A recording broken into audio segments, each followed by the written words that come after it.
welcome to the Pig and Whistle Tales from Azeroth. As always, here at the Pig and Whistle Inn in Stormwind, I go for a variety of subjects with regards to World of Warcraft. So grab a bottle or a pint, sit back and enjoy. This episode, we'll be going over the War Within. We'll be looking at multiple things: PvP, delves, stories, cinematics, all of that stuff, and we'll be seeing what the sort of consensus is on the forums with a lot of people as well. But we will obviously start off with the weekly news, as always. We have a world boss up and running now. This world boss is called Aggregation of Horror. Essentially, this is located in the southern ringing deeps, and it's a nice way to get a piece of gear. Very simple. The bonus event for this week is World Quests. This means that you get more reputation for completing World Quests. And the brawl for this week is Warsong Scramble, although the past couple of weeks the PvP brawls have been a bit buggy. Basically, they're not allowing you to sign up, so that's currently what's happening with Warsong Scramble from what I've seen, but hopefully they'll get it fixed within the week. If not, the following week they will be up and running, hopefully. So, the War Within, it's been out for a few weeks now. And essentially, what do people think? This week is where everything went live. Mythics, PvP, the raids opened up and stuff. So, what do people think? Now, I've seen a lot of things about the raid, and essentially, people are saying that it's very good, but the Race to World First obviously happens next week, where a lot of the tuning into the raiding content happens for these people. But from what I've seen, a lot of people are happy with the raid, happy with the bosses, and it's going quite smoothly, which is really good.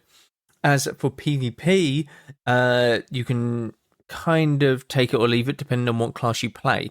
If you're playing a Fury Warrior or an Affliction Warlock, for example, you're really happy right now. If you're playing something like Boomkin, or what is down at the bottom of the barrel, maybe like Fire Mage at the moment, then you're kind of a little bit upset and wanting buffs. It very much depends on what you're playing with. It very much depends on what you're going against. You know, all of that sort of stuff that is the usual in PvP.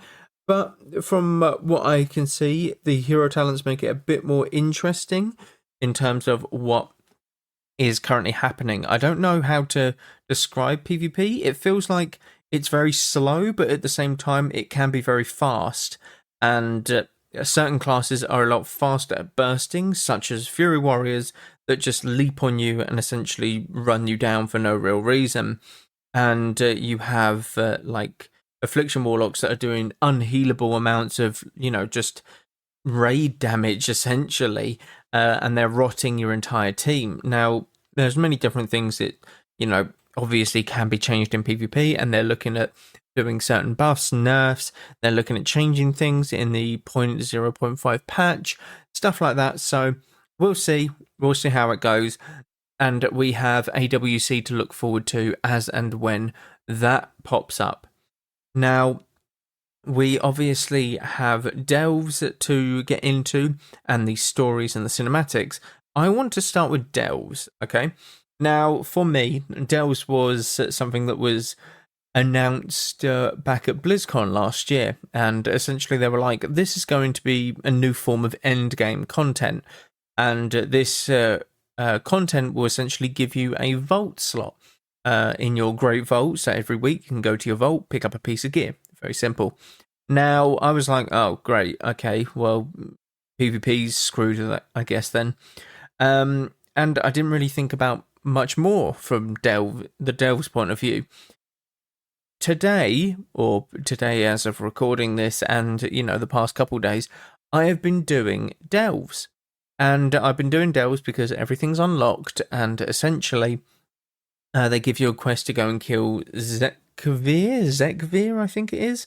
It's a sort of boss.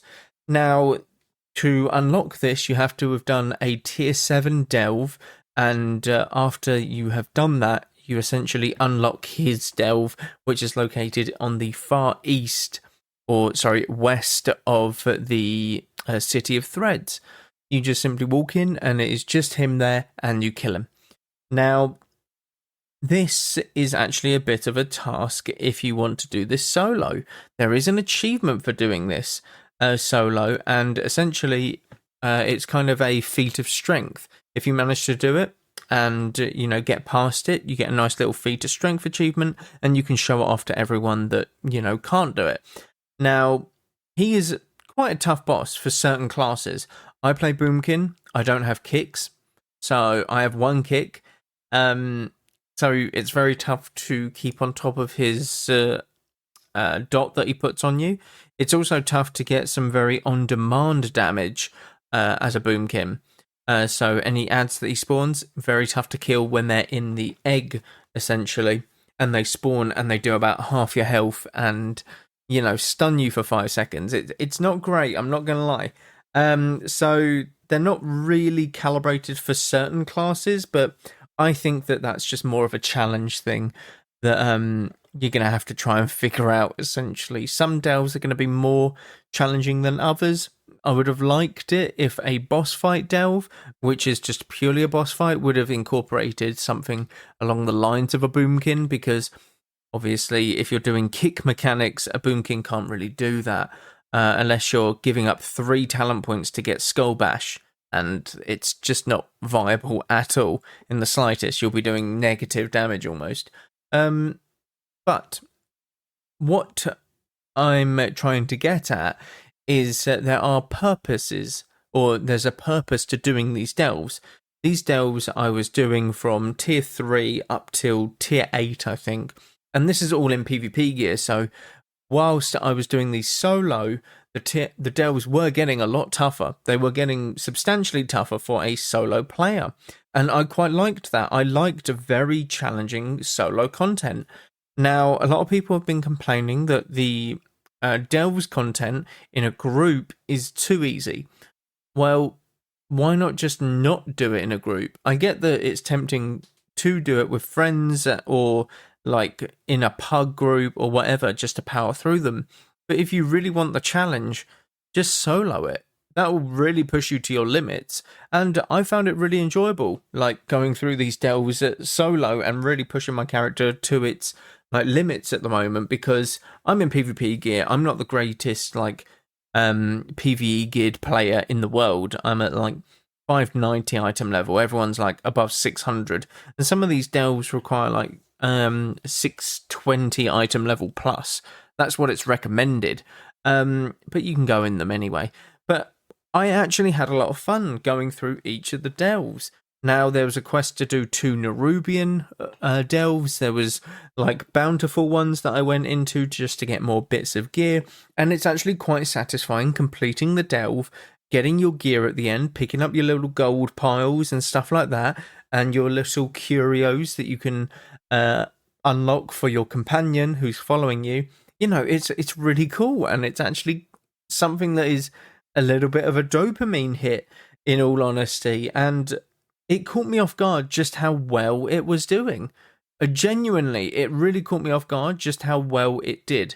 For me anyway, because I'm someone who isn't a PvE enjoyer, or as much of a PvE enjoyer.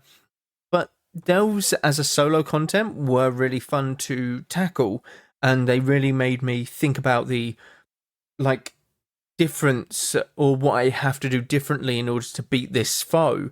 As a Boomkin, I don't have kicks, I don't have a lot of sort of sustained damage without sort of Starfall build and stuff like that, or even sustained healing without doing damage at the same time, if that makes sense. Mages can alter time and alter back without a GCD. This means that they can just pump damage, whereas I would have to take the time to use a regrowth and heal up and stuff like that. So there's obviously multiple challenges for different classes going through all of this, but they were really good. I would recommend, if you have not done so already, do some delves and just see how it is. Do them solo, okay? I get if you want to play with friends, then please do. I would very much recommend doing the delves with friends and, play the game how you want. But if you're looking for a challenge, try and push as high as you can currently at this current week, because not a lot of people have all of the gear. Just push delves, okay? just try and push it as high as you can, and you will get some gear, and obviously a vault token or vault slot at the end of it. Now, it's really fun, and I would very much recommend it. I genuinely am surprised about how good the delves were. I went in my first one when I was leveling, and I was kind of like, oh, okay, this is what a delve is. Nothing too exciting, to be honest, but... Let's take a quick break.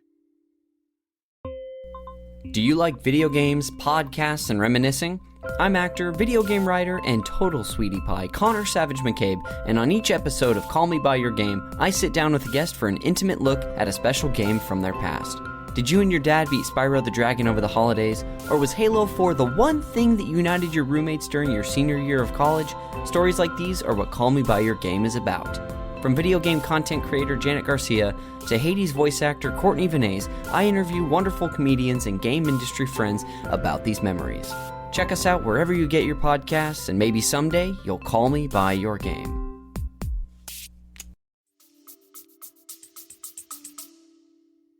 I powered through them, and yeah, they were actually quite enjoyable. They push you to your limit when you get to the higher tiers at this current level in time. Okay, so try them out. Honestly, it's really good. Speaking of PvE content, let's move on to the story. So, the raid came out, and obviously, with the raid comes the final boss cinematic. These final boss cinematics have been a part of, I'm pretty sure, every single expansion since Wrath of the Lich King. Let me just go through that. You have Lich King, Deathwing, Garrosh. You have who was Warlords of Draenor? Am I crazy? Who was Warlords of Draenor? Was it Blackhand? No, it was Archimonde, wasn't it? Yeah, Archimonde. Blackhand was one of the bosses in Warlords of Draenor, though. Don't forget about that. It was Archimonde, and then Legion was Argus. So yeah. Since Wrath of the Lich King, you have had the final boss cinematic, and these cinematics usually progress the story in some sort of way. So, in a story-focused expansion trilogy, that was a lot of weird words put together, but essentially, and definitely in the wrong order, actually, I might add that. But you're going to be looking at hopefully a very good cinematic. Now, the cinematic was good. It without giving too many spoilers away, it portrays people within the cinematic in a very good, like, sort of characteristic way. And people who have appeared in cinematics currently throughout the expansion are appearing either better or more, sort of goody two-shoes, or worse, in terms of this is a villain that we need to worry about, or this is someone who's going to be someone stopping the villain, that sort of thing. You know what I'm trying to get at. It really is amplifying these characters to, okay, this is someone that we need to worry about, and this is someone who is very much on our team, that kind of thing. As for the story and cinematics as a whole, we didn't go over the previous ones from last week, I believe. Now, last week we had the final chapter of the Island of Kazalgal, and essentially this led us down into Hallowfall and Ashkahet, just in between, that giant pathway up, and we got a couple of cinematics, one of them being very, very good. Now, these are going to be spoilers. If you have not done so, please, just maybe come back in a minute or two after I've done this. But essentially, you get the cinematic of Zalatath and Alleria, and they're very, very good in terms of how they're already progressing the story with the chapters and the campaign alone.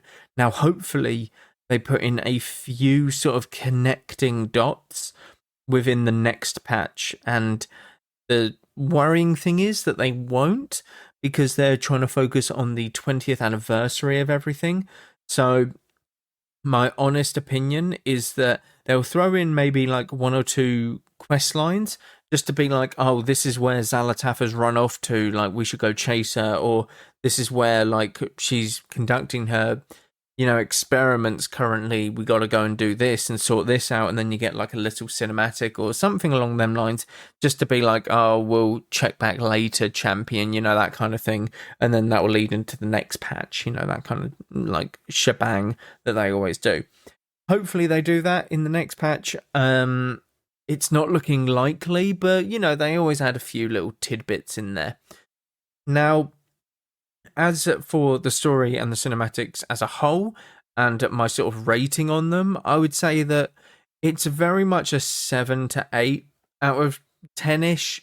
Now, I'm not too sure what a 10 out of 10 would be. I would know when I see it, but I know that I haven't seen it yet, okay? I know that these cinematics they're good, they're very good and certainly up there, but they aren't sort of what would be a good comparison. Rejection of a Gift, okay? Rejection of a Gift is a cinematic name for a Illidan cinematic back in Legion. Go and watch it. It's amazing, okay? Now, this I would class as one of the better, or if not the best, cinematic that has ever been put into World of Warcraft. Now, the starting cinematics that we have gotten are very much starting cinematics. They are there to build the story and give it a foundation. Okay, we're not going to see someone kill someone immediately. We're not going to see like Alleria like wipe Zalatath like out immediately, because, well, what then? It's like we come down here, kill Zalatath, and then it's like, oh well, that was good for a patch. All right, well, when's the next expansion? That's not what's going to happen. So they're building the foundations. The cinematics and stories will obviously get more and more sort of, I don't really know what it's called, but it's going to be a bit more meaty, the cinematics, as we progress through the story.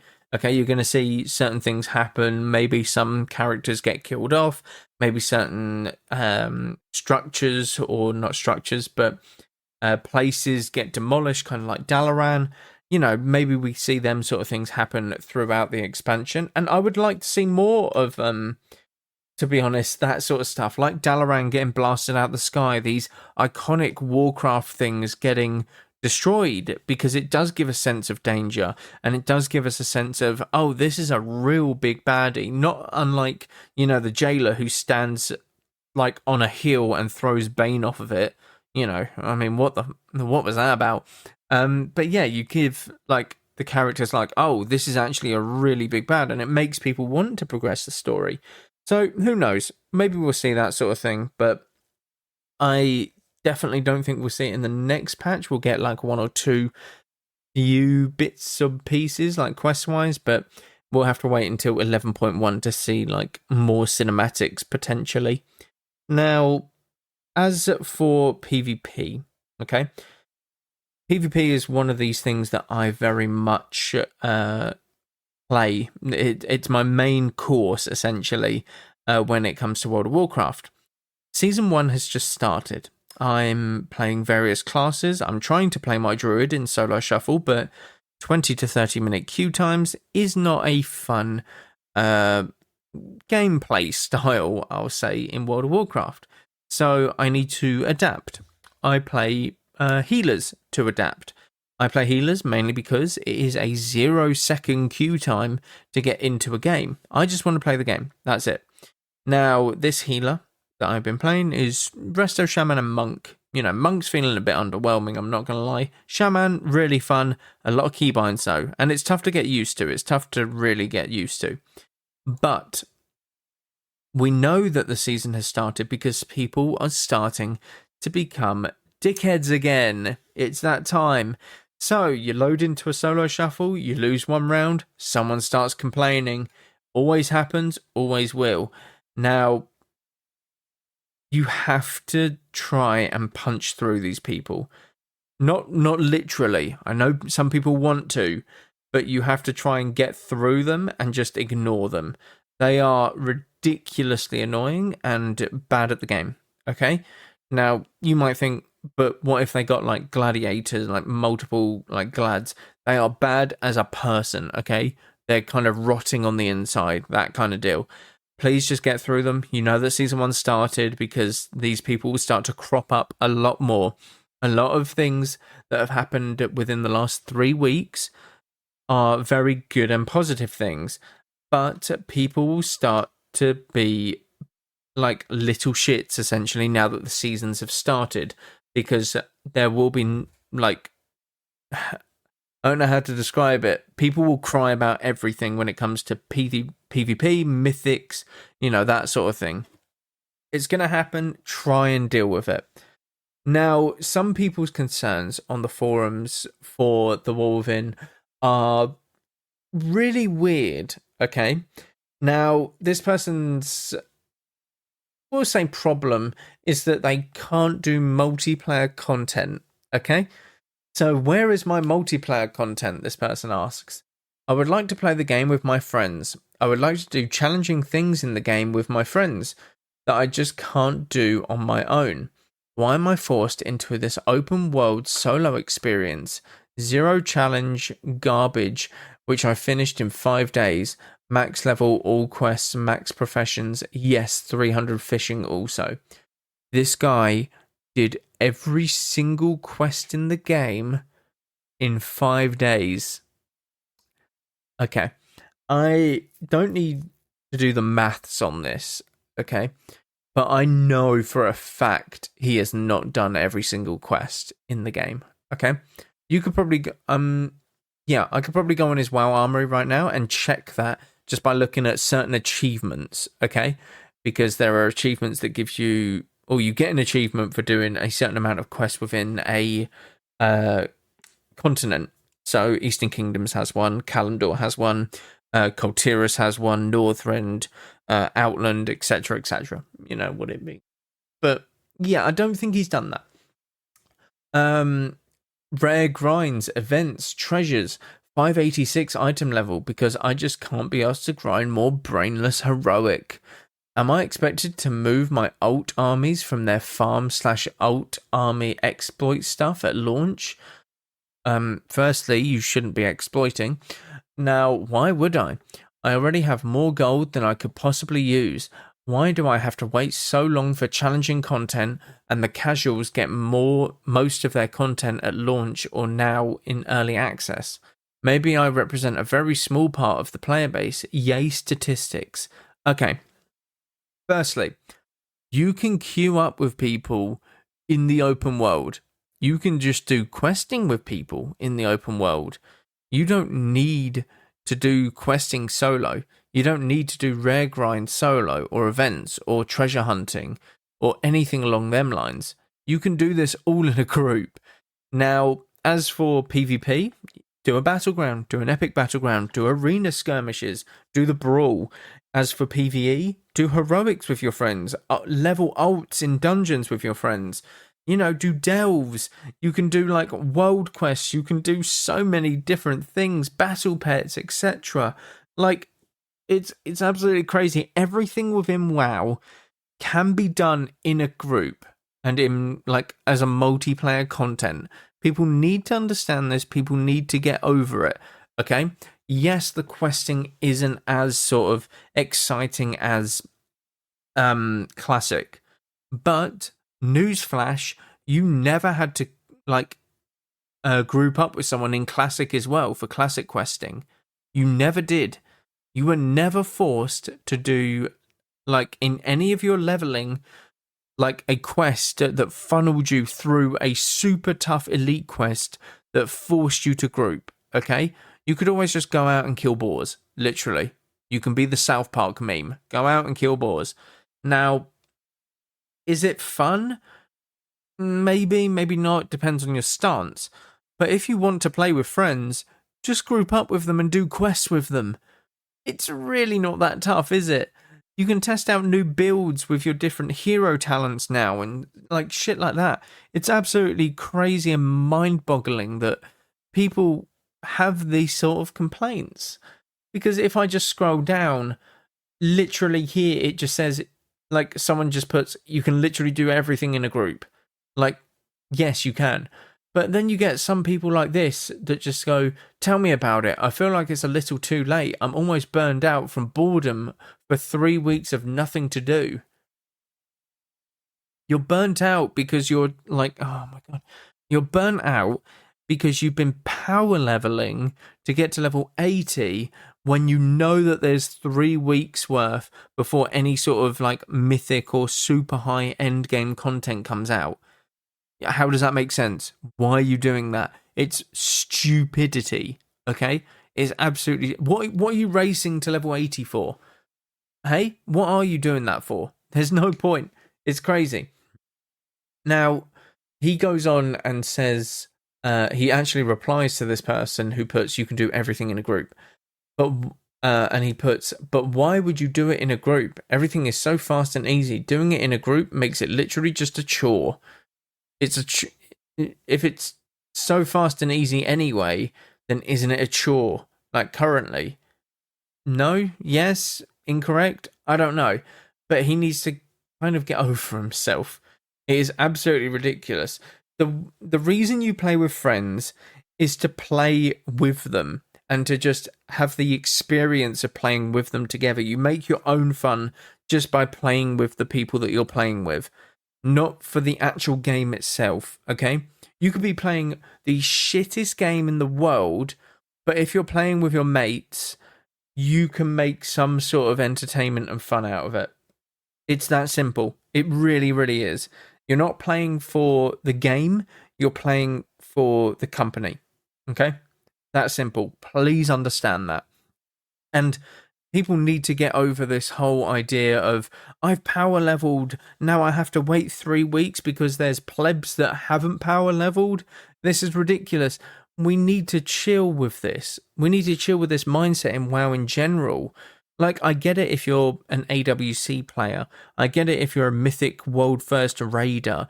But you're not. You're Norman, who's, 35 years old, and you're power leveling your warrior from level 70 to 80 within a day, and then you're sitting there for 3 weeks because you don't want to do any more heroics because you've already done 3 of them and gotten 2 pieces of gear. Sorry for anyone who's Norman and 35 years old playing WoW, power leveling your warrior, but, that's you. It's absolutely crazy. We need to get out of this mindset and actually just chill and enjoy the fucking game for once. Just enjoy the game, enjoy the leveling, enjoy the zones, enjoy the music. Go to Hallowfall. Just go to Hallowfall, go to the far west where that cemetery is, and just sit there. Okay? Go into your settings, turn the audio, go into the audio setting, turn the music up, and everything else down, and just chill and listen. Please, just give it 5 minutes. Take in the game, okay? Actually take in the game rather than sort of inhaling it, okay? Actually experience the game. Please, you won't regret it. I'm going to end it there for this episode. I want to thank you all very much again, by the way, for the constant coming back to the episodes. We hit 50,000 downloads for the people that didn't know this week. And I started this, I think, over 4 years ago now. And in the last couple years, it has actually grown so much. So I'm really happy with that. Thank you very much, all of you. And I appreciate all of you coming back to tune in. Check out all of the links down below. There is constant stuff happening over there. There's new stuff happening on Etsy as well. Constant 3D printed items are going up on there if you're looking to buy anything like that. But thank you all very much once again. And go with Valor, friend. Goodbye all.